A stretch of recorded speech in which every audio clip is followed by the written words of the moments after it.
क्रांतिकारी बलवंत सिंह हमारे दलित परिवार का बेटा, हमारा देश गुलाम है। सोच रहा है कि हम अपने दरवाजे पे बैठते हैं और एक 15 वाले सोचते हैं कि अपने दरवाजे पे फलनवा को लेकर बैठल हम अलिए गैलिए वो राना पे मिला, हम के बड़ी मिलल, हम तियरिया करा वाला है। क्षेत्रीय हुआ भैया। मंदिर बनाते हैं हम, मस्जिद बनाते हैं हम, और पूजा करने का अधिकार हम लोगों को मिलता नहीं है। भगवान छुआ जी यहाँ। इसे ही ब्राह्मणवाद समझ ले, मनवाद समझ ले या आडंबरवाद समझ ले। अरे वाह, देश का समूचा समुदाय करुणा के महासागर दर दर बिलकती भटकती मानव समाज के नैया के खेवनहार, जिनके नामों से पहले भारत रत्न लिखा जाता है। डॉक्टर बाबा साहब बी.आर. अम्बेडकर साहब ने 2 वर्ष 11 माह 18 दिन में संविधान बना के और हम 85 का सीना और हम 85 का मान सम्मान खड़ा कर दिए। अगर 2 वर्ष 11 माह 18 दिन में अगर संविधान तैयार नहीं होता तो शायद आज मंगल मधुकर आप लोगों के बीच में मंच पे खड़ा होकर बोल नहीं पाता। जो आप सबके और हमारे भारतवासियों नहीं, हमारे विश्ववासियों के जो जेब में पेन है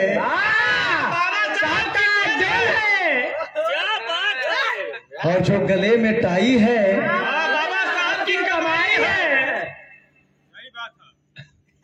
तो उनकी गाथा तो हम हमेशा गाते रहते हैं।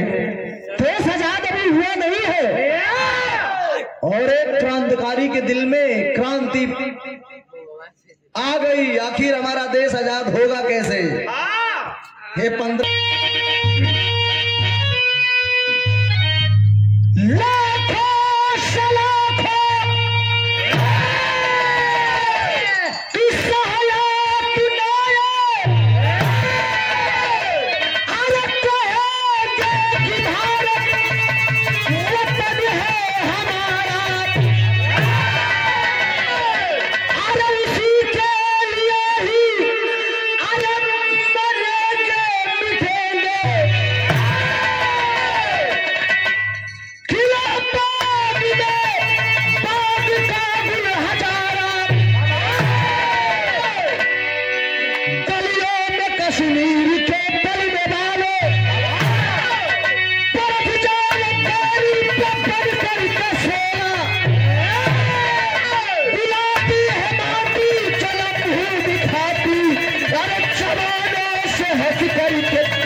परिवार का बेटा बलवंत कुमार सोच लिया कि हमारा देश गुलाम है, गुलामी के जंजीरों में जकड़ा है। जब तक इस धरातल पे रहेंगे गुलामी बर्दाश्त नहीं होगी बाबा।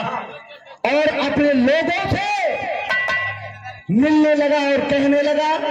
बिरहा में एक लाइन कव्वाली के टुकड़ा लगे जो ने कव्वाली के स्वर्गीय रामदेव उस्ताद अब बुल्लू उस्ताद गावे। अपने अपने गावे का तरीका अलग अलग है।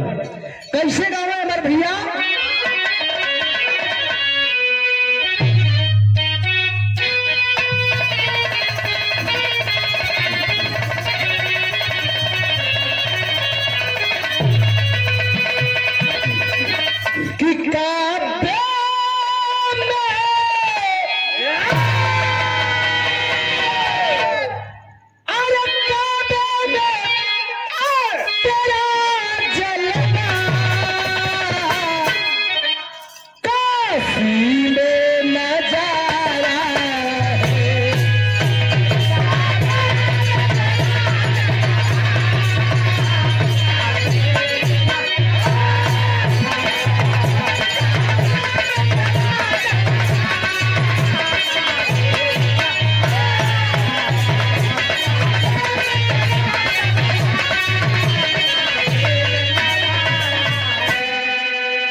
और काशी में नजारा है, अरे हमें वो भी प्यारा है और हमें ये भी प्यारा है। लेकिन कविता यादव के ऊपर एक लाइन बानगी है। ए कविता जी कैसे मास्टर?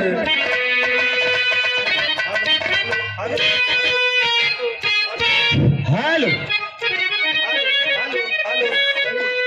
हेलो, अरे एक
गजल और कव्वाली का टुकड़ा रहे उस्ताद लोगन का।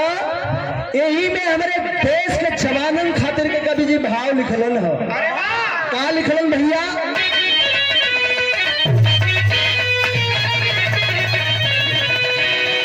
तो मेरे देश की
अरे भैया मढ़ाई बढ़ गई ले, हमारे ढोलकिया फोरे के चक्कर में हुआ था। बेचारा के कबो जिंदा चार मिलबे न कर तो का करी। वाह नहीं भाई, अच्छा जी मढ़ाई बढ़ गई ले। वाह देखला इनका हालत देखला, बजावत बजावत ऐसा बात नहीं है। और ये देखा हमारे छोट मित्र अजीज भाई नौवा बता था मुझे ले बोल रहा।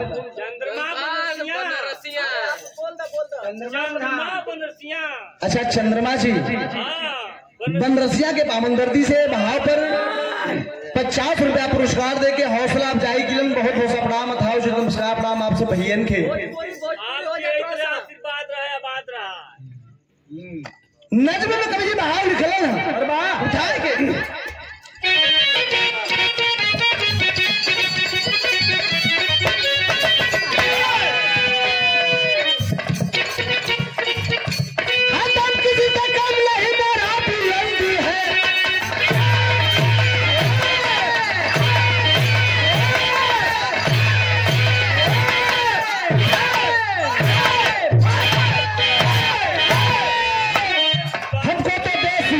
मरना पसंद है।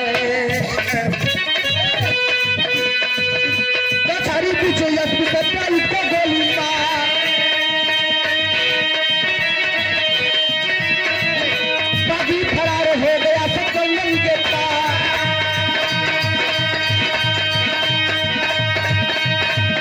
पहुंचा है गाँव रुस्तमपुर, जहाँ ठाकुर बल्ला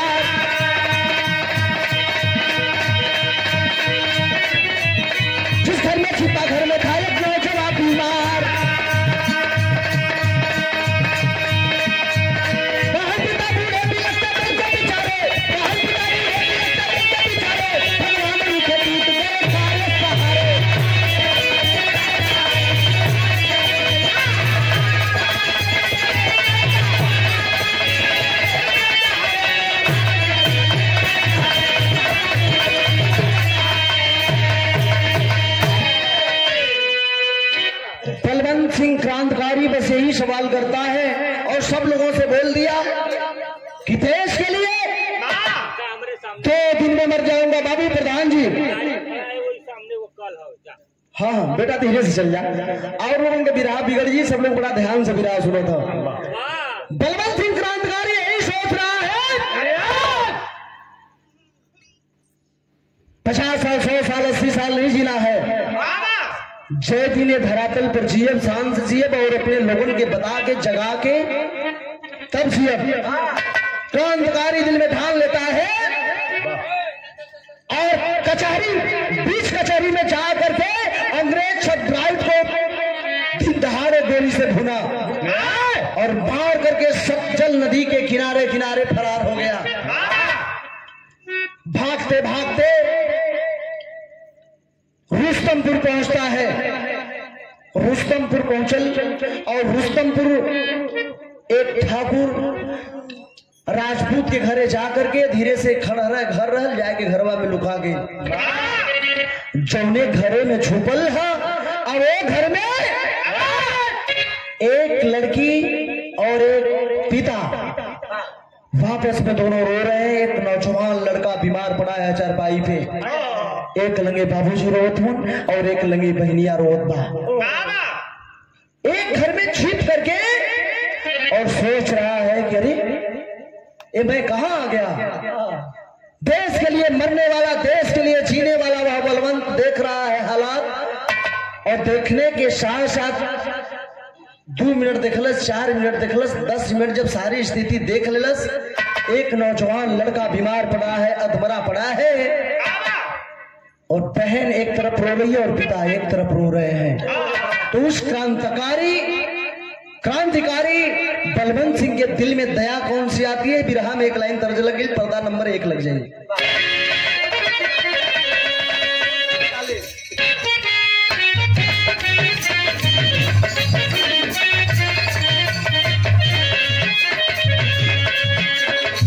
बोले ही मन मार के बैठा लिया,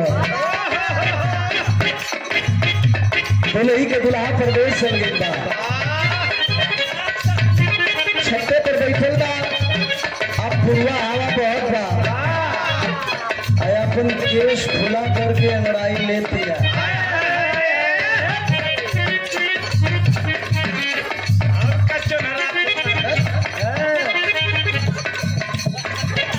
जब आदमी हुआ तो जैसे अंगड़ात रहे, पुरवा हवा चला है अगर केश खुला हो, छत से ट्रेन आई मेला गरीब रथ धाए से नहीं लिया, पलट के ट्रेन की तरफ देख के एक सवाल किया से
इस महापुत्र मादरी महोर के पावन धरती से और हम लोगों के गार्जियन, हम लोगों के बड़े भ्राता राम जनन जाबाज बड़े भैया शराबे हिंद की सेवा कर रहे हैं।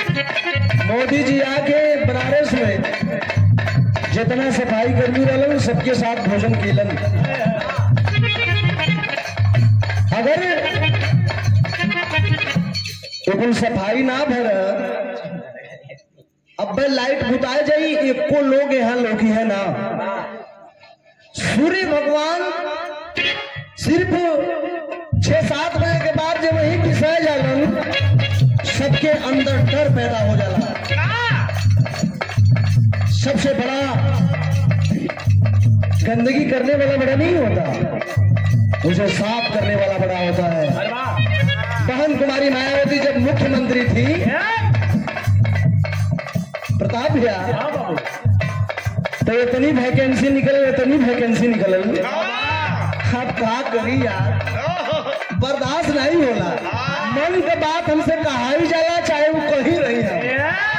अच्छा जरूरी भी है इतनी वैकेंसी निकल राम जन्म भैया बदवा में जब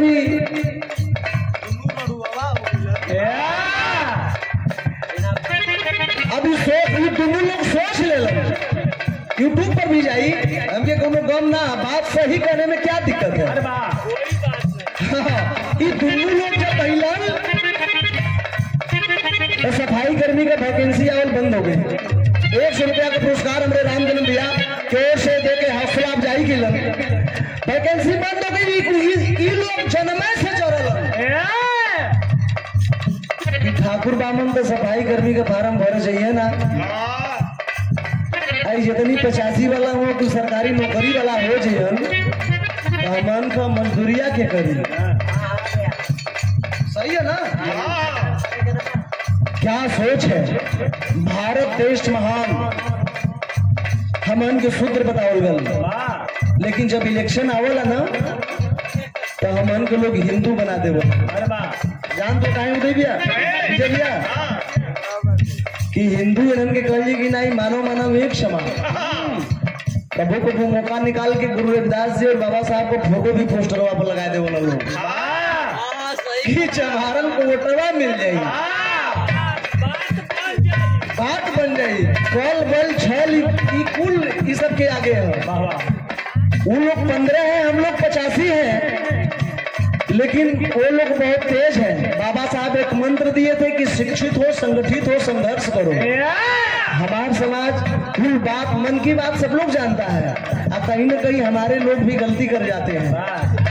उन लोगों का सीधे राजनीति है कि फूट डालो और राज करो। हम लोग 85 होकर फूट जाते हैं और 85 होकर हम लोग हार जाते हैं और 15 होकर के भी भारी बनाते हैं, राज करते हैं। आप समझल बहुत जरूरी, बिरहा गाना बजाना टूर्नामेंट वो अलग है, लेकिन अपने समाज को जगाना बहुत जरूरी है। और हमारे विकास भाई, मेरा विकास भाई काशी बनारस की धरती पर जब होता है, और कलपुरवा के पावन दर्दी से विकास भाई के शादी में भी हमें पत्ती के कार्यक्रम रहू कली की बड़ा दिन गलू, लेकिन अब हम के करताल उठोई के हुई। पब्लिक का प्यार बिना पबले मंगल मंत्र जिंदा न रही है। डोली जा और साले साहब है सार संसारे सार लेकिन बड़ा प्यार है, आप लोग सुन रहे हैं तो जब कोई सुनता है तो कुछ गाने बजाने का मन करता है। बात यहाँ का मिशन का बात इंजा छोड़ डालो। अब हमारे बिरहा के कहानी पे चला। नौजवान लड़का बीमार है, नहीं हम रात भर बत्ती उतर है जब टाइम नहीं मिली। हाँ मिशन के बाद जब छीड़ा ला तो आगे लग जाले, बड़ी वेदना सहले है शरीर। हाँ बड़ी सहले है, इतनी आगे भरल है कि साल 2 साल 5 साल गावत ही तो गावत है, लेकिन साल 2 साल 5 साल में अंदर का जवन गर्मी है ना, जो आगी लगल है 85 वाला बिल्कुल बाहर निकाल दे 4-5 साल में। पहली डाली है यूट्यूब और टेलीविजन पे बाहर निकालेगा आप लोगों का भाई, सिर्फ आप लोगों का आशीर्वाद बना रहे। मिशन का बात यहाँ आप लोग छोड़ा, नौजवान भाई अधूरा पड़ा है, लेकिन भाव कवि जी लिखते हैं, गौर करेंगे। एक क्रांतिकारी घर में पहुंच के देख रहा है तो कवि जी को भाव लिखना पड़ा।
बाबू पुरान बाबूजी एक तरफ प्रगत हुआ नौजवान लड़का अधबड़ा पड़ा है, कोई सहारा नहीं है। बहनिया रोड तक की भैया, ए भैया तू तो चल जा बना तो हर तो विदाई सब लोग मिल के कह दे ही ना, लेकिन ये तेरे छोटकी बहनिया का विदाई तय करी हो भैया। अपने भैया का पैरवा पकड़ पकड़ के रो रो के कहत थी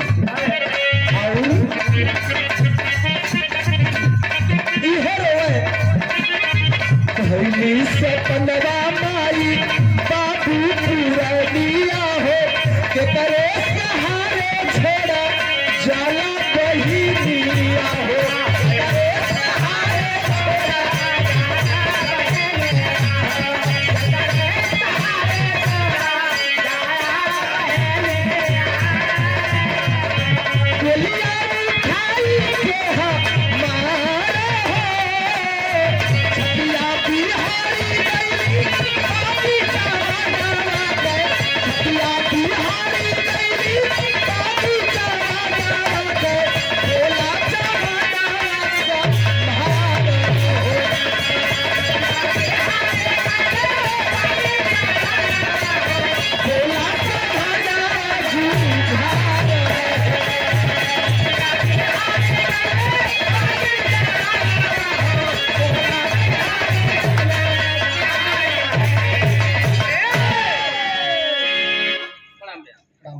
ये देखिए धर्मराज जी लड़की के बड़े जीजा भिक्खमपुर के पावन धरती से चकिया के भिक्खमपुर दूर ठेठे ढोड़मपुर भिक्खमपुर चकिया के भिक्खमपुर हम पहले ही बता देते हैं। आप जी की ओर से इस भाव पे 100 रुपए का अपना पुरस्कार कोट कोट सप्रणाम है आपके चरणों में। भिक्खमपुर हाजीपुर साल का 2-4-5 भी रहा होला, हाजीपुर का संजय भैया करावे लेकिन कहा करबा पहले बिना रहो ना जाला हमके बिराह में आजकल कुल चमचागिरी हो गल जाते। अरे यही सब पीछे हो गई ना आदमी ना यही से। और ये देखिए हमारे धर्म के पिताजी और महड़ौर के पावन धरती से हमारे धर्म के पिताजी बाबूजी हमारे चल गिलन, जोन माई हमके पैदा के लिए वो चल गई। आप लोग के सहारे ही मंगल मधुकर जिएला। अरे वाह भैया वाह। और हमारे धर्म के पिताजी हमारे स्टेज पे आए ताकि मैं आपका सम्मान करके और परम पिता परमात्मा सा आशीर्वाद में प्राप्त करूं। आपसे विनम्र निवेदन है कि हमारे स्टेज पे जरूर आए। हाँ, और बिरहा के कलाकार हमारे धर्म के पिताजी रहे, जहाँ हूँ हमारे पिताजी जरूर आवे। अरे तो यो दूल्हा का सारा हुआ कर पहुंचो दे नहु का नाम ले आलो बनिया तो का करिए या बात रे ए देखें आज के बाद साथ दूल्हे राजा जी के साले साहब। अरे भाई संजय भी आऊँ ना यार, नहीं उनकर बात सार हूँ कह दिला ना यार। अच्छा अच्छा सार हूँ लगी है मन का ना दूल्हा मुझे जो हमारे भाई लगी है छो सार आप हुआ बनोई बनोई का हुआ फंस जावा फंसा मत। हाँ सार हुआ तो हुआ।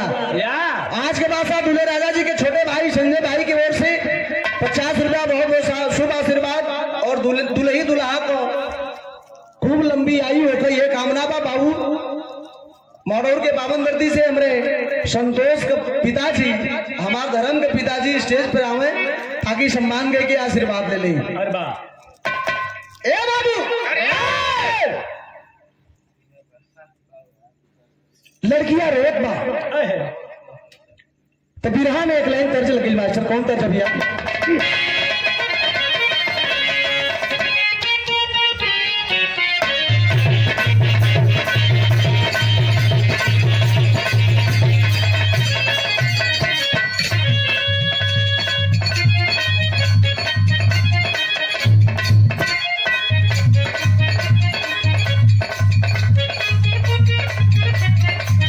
देखिए हमारे धर्म के पिता है, बड़ा स्नेह बड़ा प्यार बहुत आशीर्वाद मिलेगा।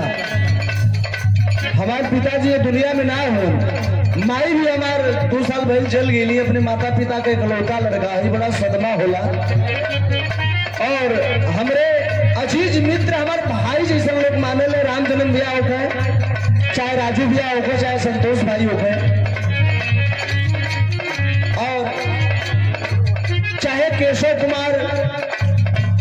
प्रसाद गौतम भैया होते अगर मौड़ौर के धरती पर चल गई तो बिना भोजन के लिए वापस न आई नहीं ताली बजाए कि हमारे धर्म के पिताजी का सम्मान करें आप लोग।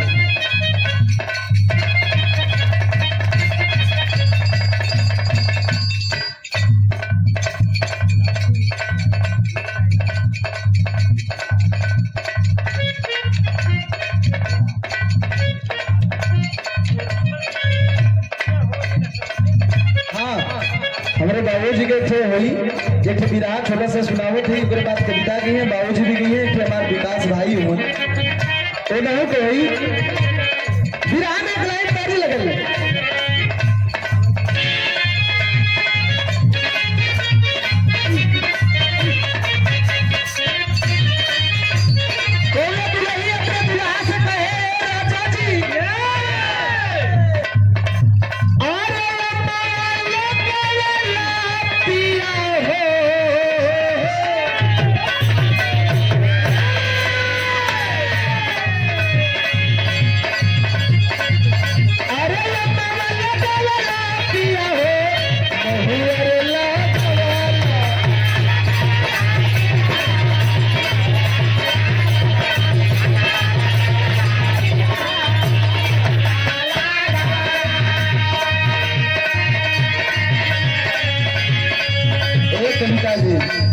कविता जी हे कविता जी हेलो हेलो कविता जी जगह पर पहुंचल है ए कविता जी ए उठा अरे तनी इसका बैठ जाने तक आई लोग चल लिए संतोष जी कैसे कविता जी की जगह में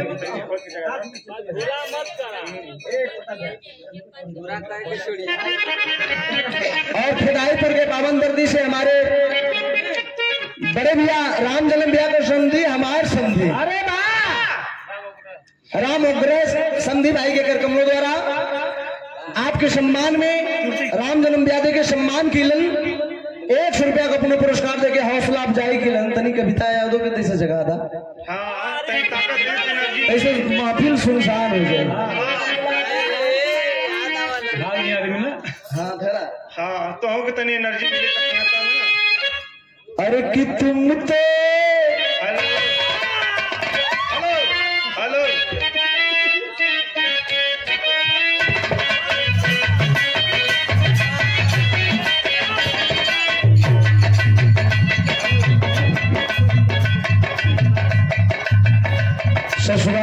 ही नहीं तो ससुराल किस काम का। कविता प्लीज क्षमा चाहते, हम समझा थे बड़ी थकान है, लेकिन ये उदास लोग हो जाते हमके कई बड़ी लोग कहलन ये तनिका जगावा तनिका जगावा।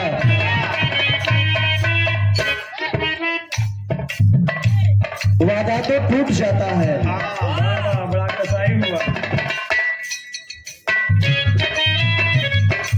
अरे शीशा हो या दिल हो आखिर टूट जाता है, लेकिन एक कविता थी बाबा अरे तुम तो धोखेबाज हो वादा करके भूल जाती हो।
राजा जी मालिक लंबी उम्र दे, दुल्ही दुल्हा का जोड़ी सदा सलामत रहे।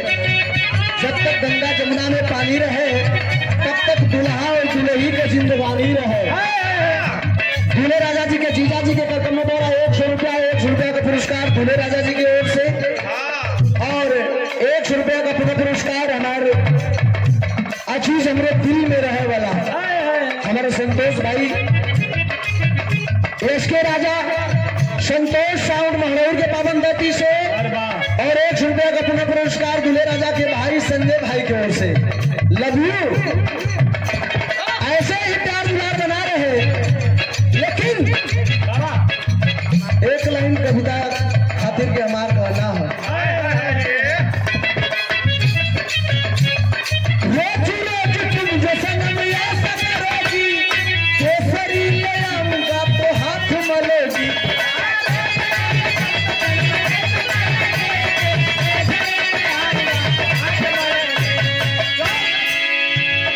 रोज रोज तुम जो साली ऐसा करोगी, अब केसरी ले आऊंगा तो हाथ मलोगी। आह तुम भी बड़ी चालाक हो, मुस्कुराते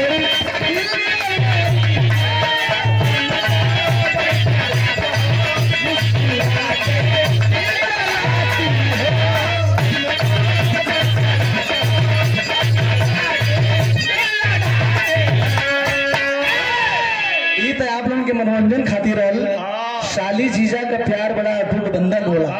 सही बात है।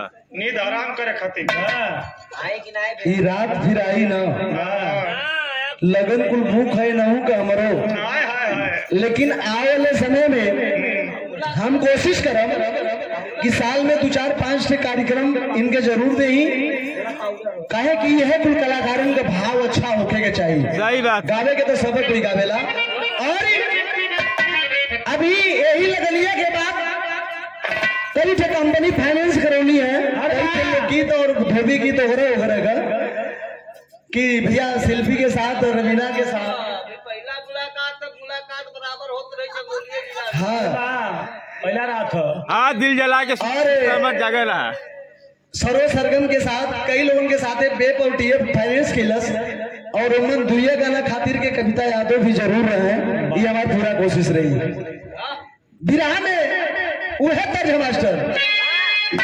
अरे की गौना करवाला पिया हो ए बलमुआ, अरे गौना करवाला पिया हो, अरे कोई खवाला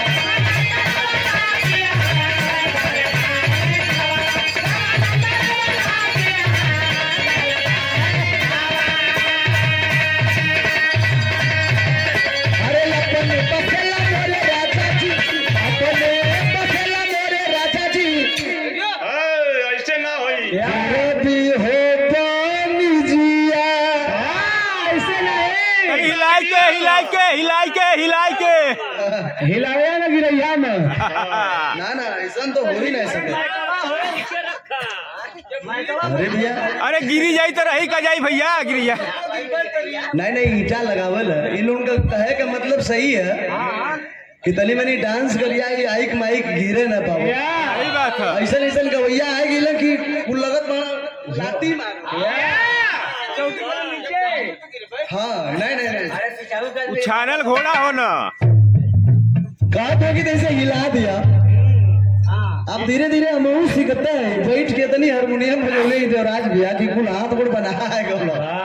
अब खुल जाइए हो साली आ गई। लेकिन आप जहाँ तक कि हमारे भाई लोग खोल दिए। हाँ ऐसा ही अगर साल में 2-4 टके आप लोग तो वही बा खड़ा होके बैठ गए। हाँ माइटर साहब बजावत हूँ क्या मार है। अरे दही जान के चुन्ना मत खा जी आप। ललका माल है कि पियर का।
जरिया है धूम कराना, लेकिन कहानी पर आप लोग गौर करा।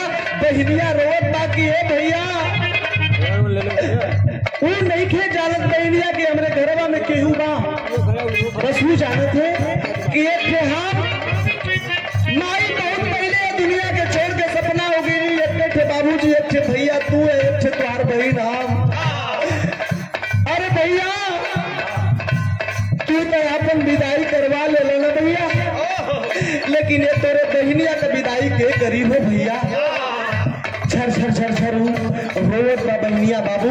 अब तब तक वो बलवंत क्रांतिकारी बगलिया के रूमुआ में छुप छुप के और सारी बतिया देखत बा।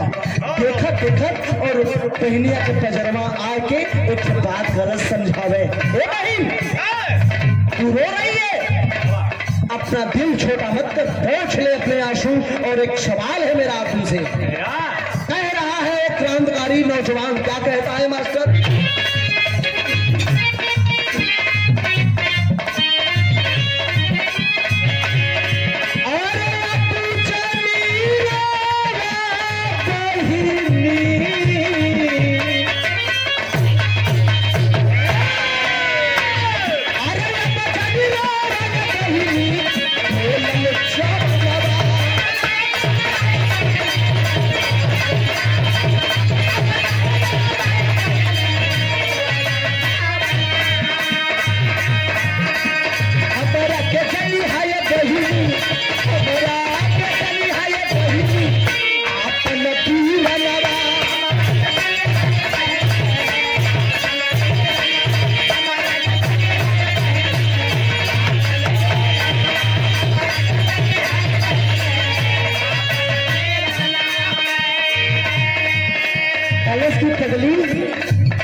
आज के बाद इस भाई को अपना धर्म का भाई समझना, अपने दूध का भाई समझना बहन। और तू अपना आंसू पोंछ ले। बात मेरा सुन, वो नौजवान कह रहा है क्या,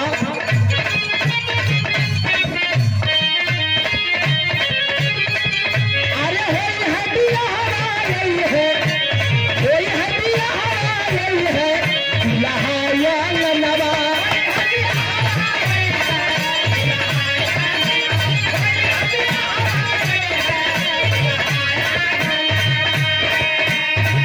अरे रसम पुरई बहिनी, रसम पुरई बहिनी के कन्या बनवा।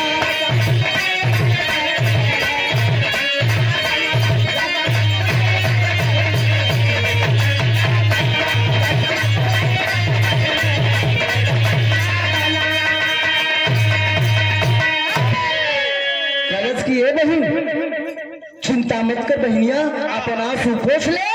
और तो धर्म का भाई, ये धर्म के पिता को भी देख रेख करब और हम तुम्हार शादी ब्याह करब। तू कुमारे ये नैहर में अपन जीवन ना बीतेबू, ये बलवंत सिंह के रहते हुए आए हैं बाबूजी। हौसला दे करके बलवंत सिंह करता क्या है मास्टर, विराह में, विराह शैली में कभी जी भाव लिखल ना।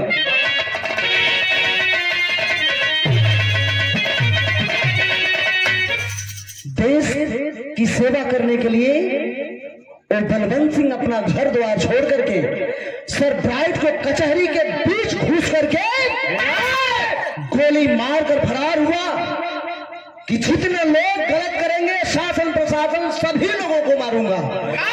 और अपने साथ साथ न जाने कितने भाइयों को क्रांतिकारी बनाऊंगा। ये हौसला बना करके निकला बलवंत क्रांतिकारी और आकर के माया में फंस गया।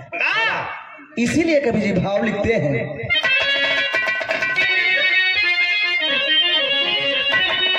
अरे मेरे राम विधाता क्या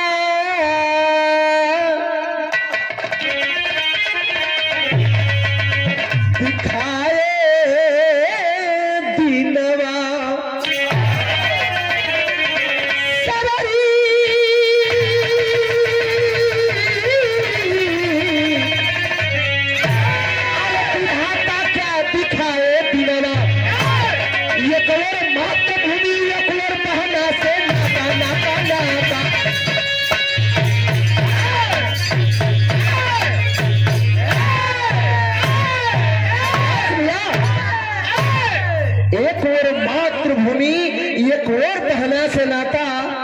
और विधाता क्या दिखाए दिनवा। एक तरफ अपने भारत की रक्षा और भारत का सेवा करने चला था और एक तरफ एक गरीब परिवार, एक अबला बहन से प्यार हो गया कि बहन का घर उजड़ने नहीं दूंगा। तो बिरहा में एक लाइन बिरहा में तर्ज लगी मास्टर, बड़ा रंगीन तर्ज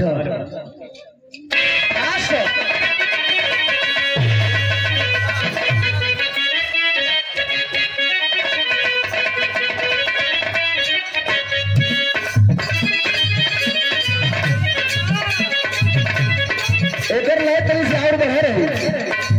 कैसे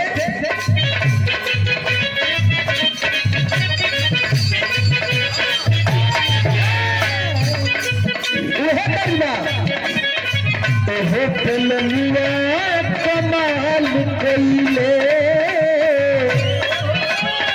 बारी के मुस्की पे हाल कैले।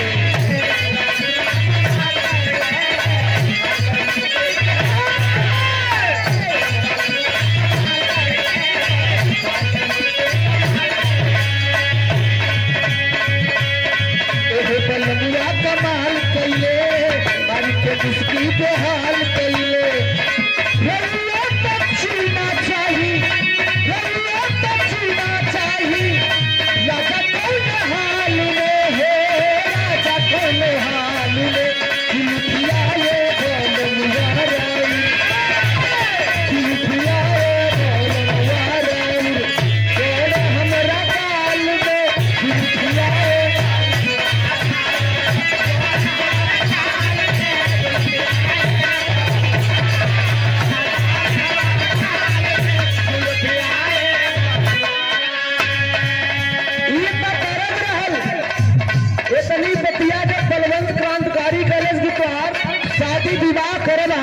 टोली में बैठाए के विदा करब, चाहे जितना रुपया पैसा धन लगी। 2 दिन बीतल, 4 दिन बीतल, लगल वही घरे रहे। लड़किया का नाम रूपा रहल, वही रूपा के घरे अपन बहन मान के और धर्म के पिता मान के जब रहे लगल, कुछ दिना बीतल है तो रूपा एक दिन सवाल केलस, भैया हाँ बहन, ये भैया एक बात कही। कलश की कौन हो बहनिया, का कहना चाहता है? बहनिया कहे बलवंत क्रांतिकारी से का कहे भैया,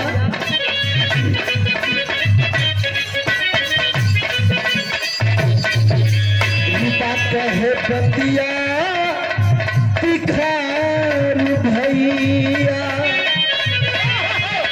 रूपा कहे बतिया तिखार भैया, कब यही फौजी हमार भैया।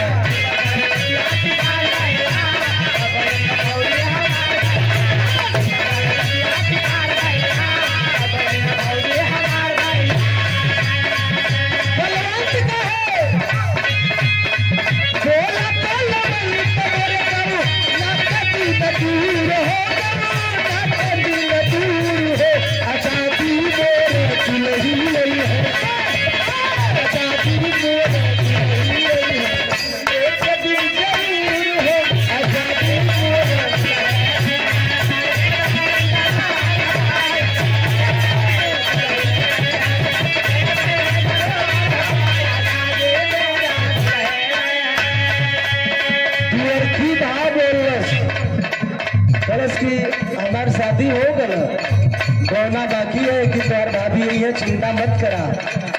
दुअर्थी भाव कलश की आजादी मोर दुल्ही आई है, एक दिन जरूर हो। कलश की जोड़े दिन हमार देश आजाद हो जाई,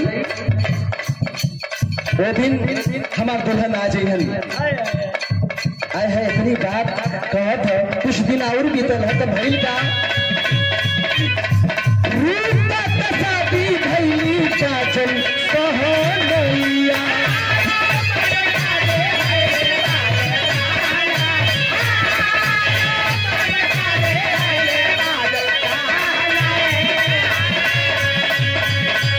शादी हो गई, कोई आके मिल गई कहैया।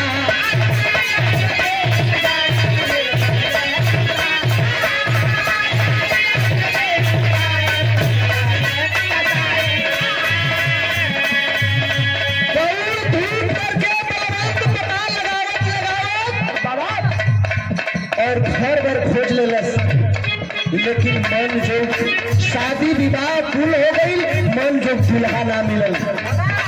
दुल्हा मिलल कैसन? अंग्रेजी दलाल दुल्हा मिलल बेसहूर हो।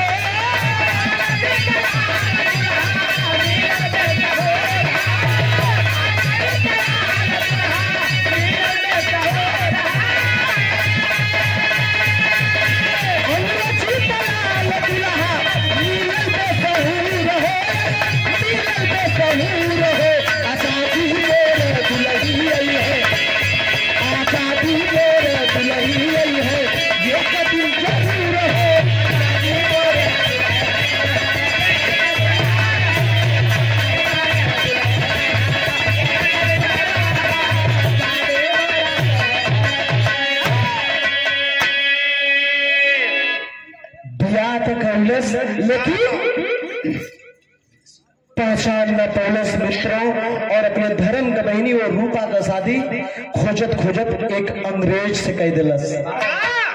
पहचान नहीं पाया, किसी के माथे पर नहीं लिखा होता है, इसी तरह वो पहचान नहीं पाया। अपने बहन, धर्म की बहन के भाव में आकर के देखा और देख करके शादी तय कर लेता है। जब शादी हो गई और जब रूपा वो दुल्हा के साथे चलल भी, तब जाके पता चलल कि हमारे मन जब दुल्हा ना मिलल।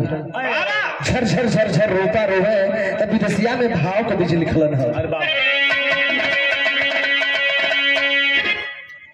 अरे कहेला रे अरे सपना साकार हुई, अरे तेरे लैले आइल बहार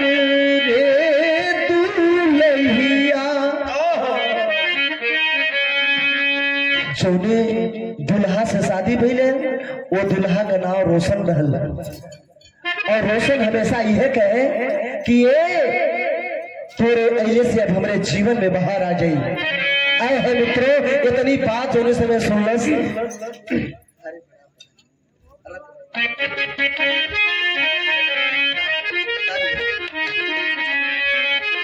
और देखें ग्राम सभा पथरा के पावन धरती से हमारा छोट भाई बड़ा भाई विराह का बहुत ही सुंदर गायक कलाकार संजय लाल प्रेमी हुवन और ही उनसे छोट हुवन। इनका नाम है विकास परवाना और विकास विक्रम।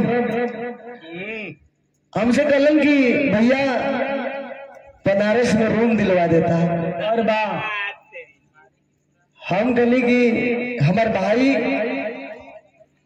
और अपने जवार से बनारस ना, अगर भाई का आदेश होगा तो हम बम्बई ने विदेश में रूम दिलवा दे। वो पावर है मंगलबत को गया। अरे वाह, और पब्लिक का आशीर्वाद, पब्लिक का प्यार है। और बनारस में जाकर के मेरा भाई हम लोगों का हौसला और हम लोगों का सिर ऊंचा किया। और हमारी धर्म की बहू है, बेटी समान है। कबो कबो जाइला तो ऐसा ऐसा भाव बड़ा कम मिलला भैया।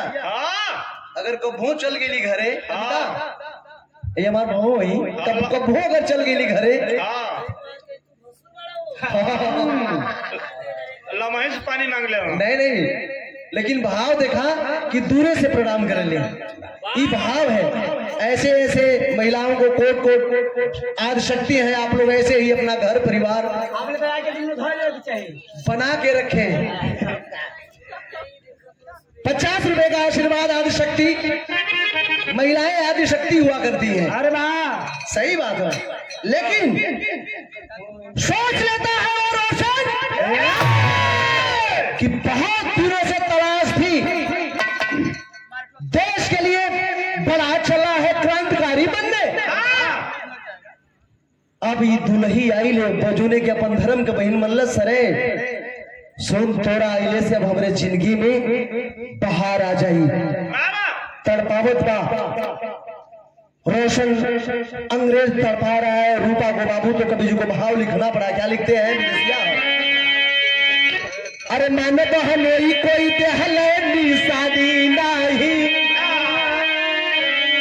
अरे धीरे धीरे, अरे मानो बहनोई कोई देहले निशानी नहीं, अरे कब है मिले सारे रे दुल्हिया। तड़पावे कलश की तोर बिया कर दिलस तोर भाई, वो तोर खास भाई है कि कोनो और भाई है? शादी कैलस लेकिन कोनो दहेज ना देलस। लेकिन अंग्रेजों का कहना है कि हमारे भारत वाले जब सावन का महीना राखी का त्योहार आता है तो कच्चे धागे के लिए अपना जिंदगी अपना जीवन न्यौछावर कर देते हैं।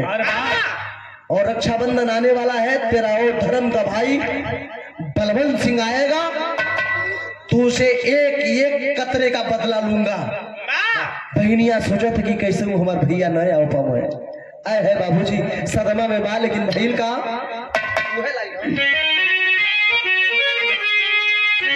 अरे रखिया के धीरे धीरे लावेला, अरे सबनमा महीना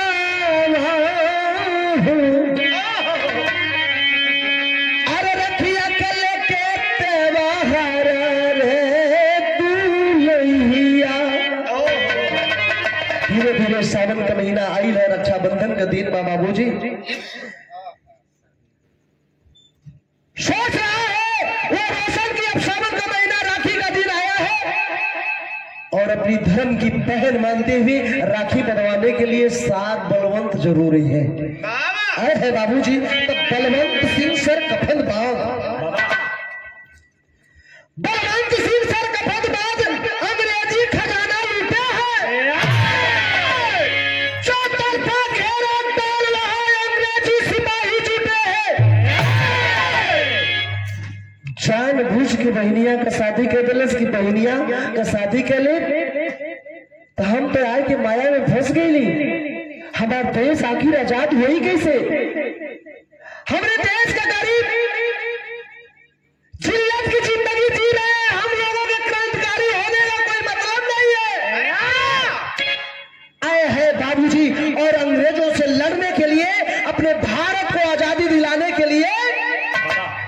जा करके कुछ नौजवानों को तैयार करके अंग्रेजी खजाना लूटने का प्रयास करता है और लूट में हासिल हो जाता है।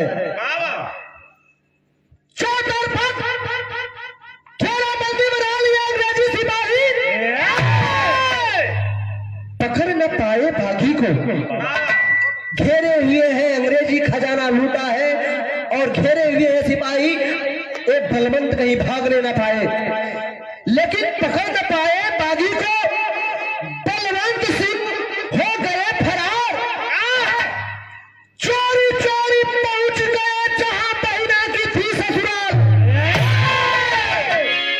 चूब चरण रो रही बहन, चूब चरण रो रही बहन, भैया ना कभी भुलाना तुम। अरे हम गरीबों के दरवाजे जोगी बन अलख जगाना तुम।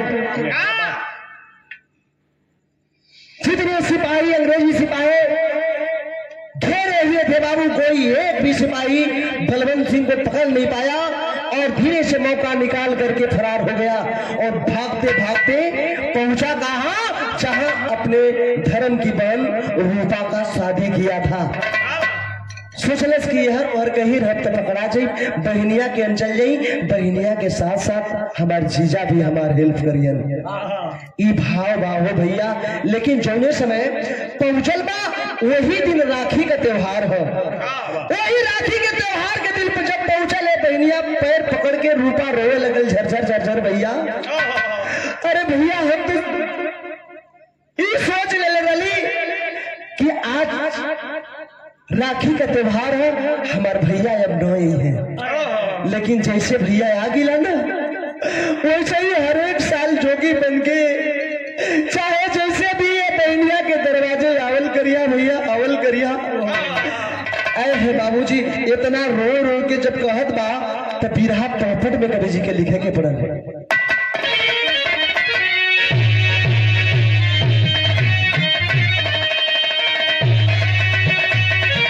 बहनोई जने रोशन बहनोई रहे, जब देखला सकी ई बलवंत सार आई लगन, तब तो हंस हंस के और व्यंग बोल बोल के मजाक करत है। कौन मजाक? अरे करे शिकारी रोशन बन, शिकारी गारी दे दे के, अरे करे शिकारी रोशन बन, शिकारी गारी दे दे के, अरे काहे बैठल पाड़ा पर गारी गारी दे दे के।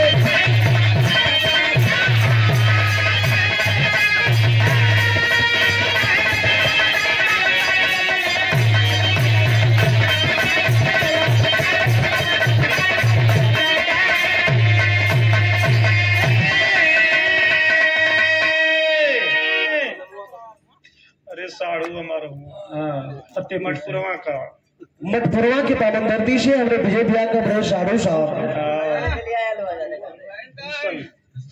भूषण राम, आदरणीय भूषण राम जी बड़े भैया की ओर से ये 50 रुपए का पुरस्कार सादर प्रणाम आपके चरणों में। क्रांतिकारी सादर जय भीम नमो बुद्धाय जय गुरुदास महाराज। जागो मूल निवासी जागो 85।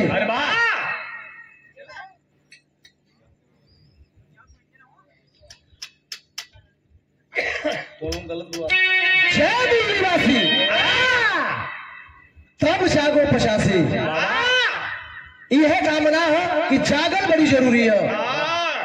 भारत का संविधान बनने के बाद मेरे भारत का संविधान खतरे में है और इसे बचाएंगे हम आप सब, वरना आने वाले समय में हम लोग कहीं के नहीं रह पाएंगे। झाड़ू बढ़ा जाएगा। सही कहा तुमन, जवन हाड़ी या पोंछ ये झाड़ू जवन कुल निकल गए संविधान बनने के बाद, हाँ फिर वह समय आ जाए। संविधान खतरा में है, वो आरक्षण खतरा में है। एके बचावे के खातिर के हमके आपके दबे के ना हुई, डरे के ना हुई और भीगे के ना पड़ी, क्योंकि बाबा साहब एक काम किए थे,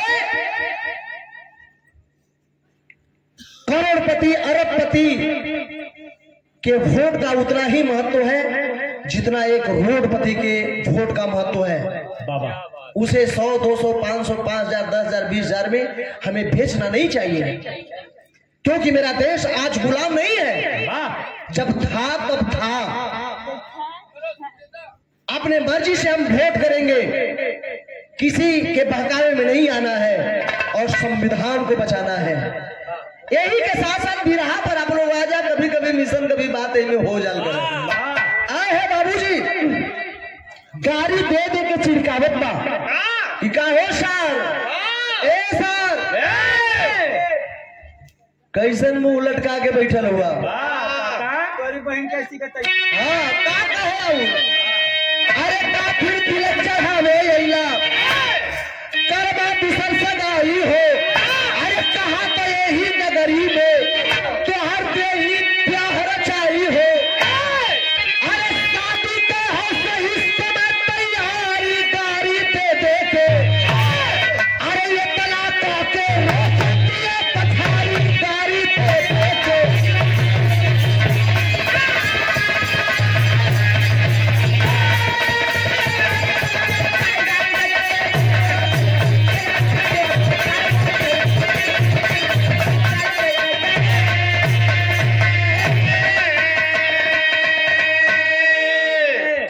छूट जाई, बिरहा खराब हो जाई।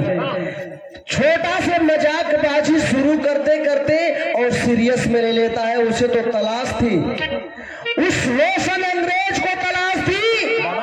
ये शादी का बहाना था, ये शादी तो नाटक करके किया था। उसे तो तलाश थी, उस अंग्रेज को तलाश थी बलवंत सिंह क्रांतिकारी का। और बलवंत सिंह को मस्ती मजाक करते करते पछाड़ देता है मित्रों। और अपने अंग्रेज सिपाहियों को इशारा करके रखा था और संदेश देकर के अपने कब्जे में जब कर लेता है, तब तो समझ गया ना बलवंत सिंह की कि मैं तो गलत जगह अपने बहना का शादी कर दिया। आल्हा में कभी जी भाव लिखला ना बाबू, दर्द कितना है, सदमा कितना है। बलवंत सिंह के अपने बहन धर्म के बहनिया का बियाह करके फंस गई। अरे बाप आल्हा में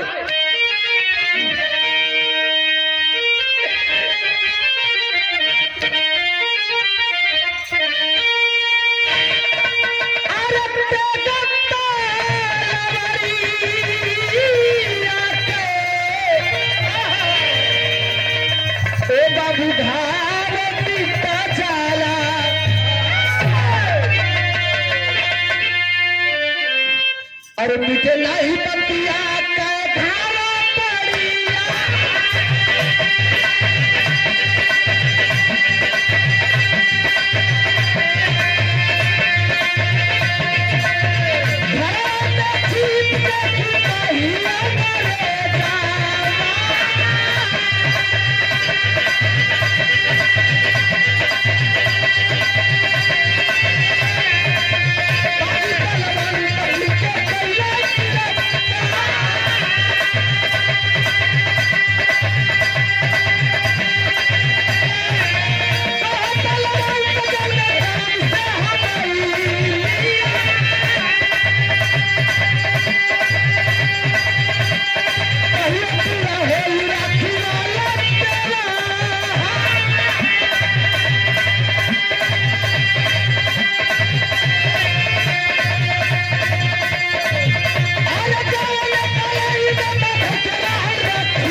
धर्म की बहना का पति अंग्रेज रोशन कई अंग्रेज सिपाहियों को अपने अगल बगल घर में छुपा करके रखा था और हथकड़ी लेकर के वही राखी थाल में सजाकर झरझर झर झर रो रही है वो रूपा बहन राखी बांधने के लिए बाबू।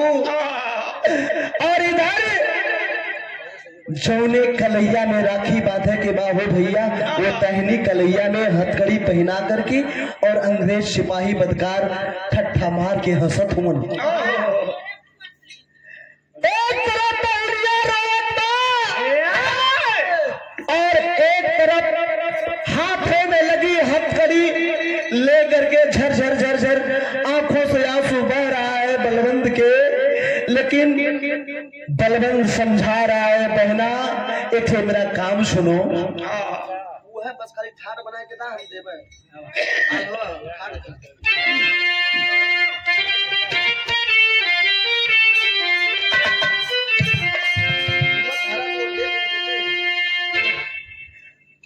अरे राखी वाली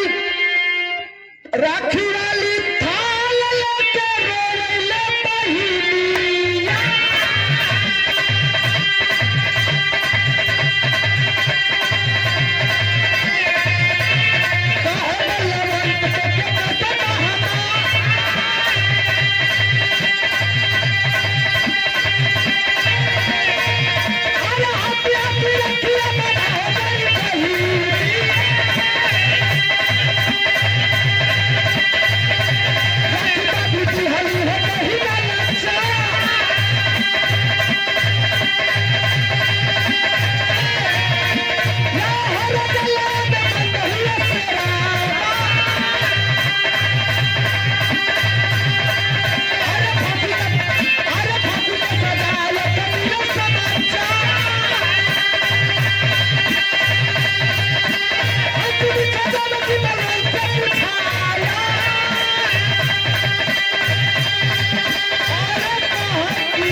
हंस करके बोला बलवंत कि बहन किसी की बात मत सुन और अपने भाई के कलाई में राखी बांध बहना। राखी बांधती तो है मित्रों। राखी बांधने के बाद अंग्रेजी सिपाही लाहौर जेल सेंट्रल जेल में बंद कर देते हैं सब। और बंद करने के बाद पापी अंग्रेज सिपाही फांसी की सजा सुना देते हैं। अब फांसी का जब सजा सुनौना सन तो अंतिम इच्छा पूछाला फांसी के पहले आखिर ये बताओ बलवंत तुम किसी से मिलना चाहते हो? कलश की हाँ साहब मिलना तो नहीं चाहता लेकिन आप लोग सोच रहे हैं कि मिलना चाहता है। आप लोगों का एक फर्ज है, आप लोगों का एक कानून है कि फांसी से पहले मिलाना चाहते हैं। तो इस धरातल पर इस संसार में एक माँ पिता ने मुझे जन्म दिया है, लेकिन माँ पिता से बढ़कर एक हमारी धर्म की बहन है रूपा, और उसी रूपा से मैं मिलना चाहता हूँ। आए है बाबूजी, रूपा को बुलाया गया और लाहौर जेल में रूपा और बलवंत सिंह क्रांतिकारी दोनों जब मिलते हैं तो विराट खड़ी में कवि जी के लिखे गए पड़ल भयल का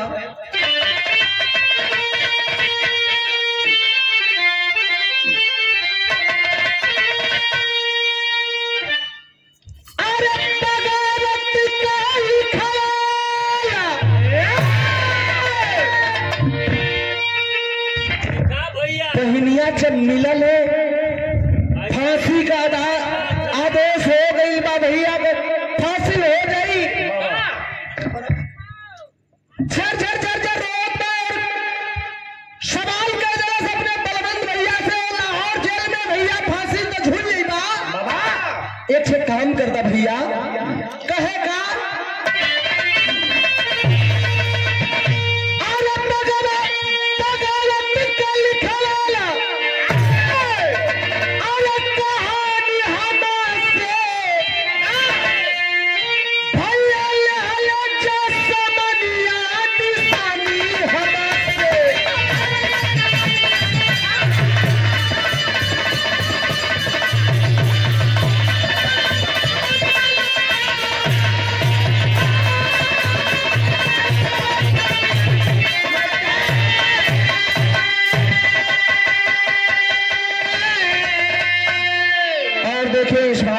हमारे आदरणीय बड़े भैया विजय भैया के साधु साहब हमारे बड़े भैया गार्जियन आपके ओर से दूसरे का पुरस्कार 50 रुपया दे के सम्मान के बहुत बहुत प्रणाम। कि भैया एक निशानी लेके तोहार तो फांसी का सजा ही अंग्रेज दे दलन, लेकिन एक निशानी तो के लेके जाए कि कौन निशानी हो जेलवा में देत बा? अरे कटार से रोशन का गर्दन लेहली उतार है। अरे भैया कहली का कहली बहिनी हमार है।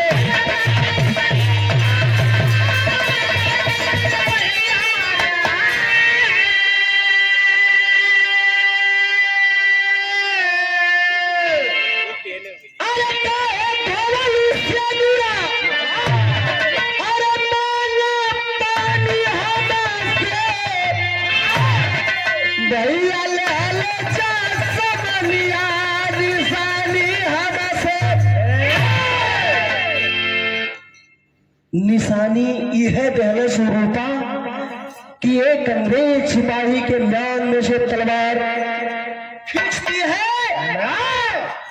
रोशन तो अपना सीना फुला रहा था कि ऐसे क्रांतिकारी बलवंत सिंह को मैं शादी नहीं करता और इतनी चालें नहीं चलता तो शायद एक क्रांतिकारी रोशन नहीं पकड़ा पाता। शील्ड लेना चाहता है, रुपया पैसा धन लेना चाहता है, लेकिन म्यान में से तलवार निकाल करके और ये मरलस खच दिना गर्दन उतर गिलो रोशन को, जौने रोशन के साथे में रूपा का सदिया भई रहल। सर और धर अलगे अलगे होगल कलश की भैया बस तोरे सामने यह चाहत रही है। झर झर झर झर आंखों से आंसू चल रहा है। अरे बहनिया तू हमसे पानी मांग के अपन सेनूर धो देली, ई का कैली बहनिया? रोत बात दूसर की लाई। अरे हंस क्या बोली रूपा बीरबाला छत्रानी गद्दार के साथ कैसे? अरे रूपा जी है जिंदगानी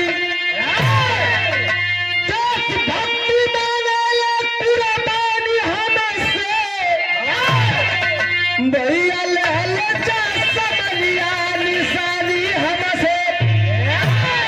ए भैया तो क्या तकलीफ होता कि तो से पानी मांग के हम आप सेनूर तो देली?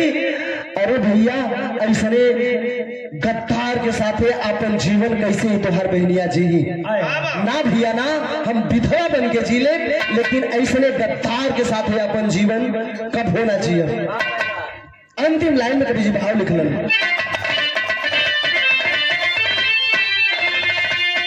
दोनों भाई बहन एक दूसरे के साथ उसी जेल के अंदर शहीद हो जाते हैं।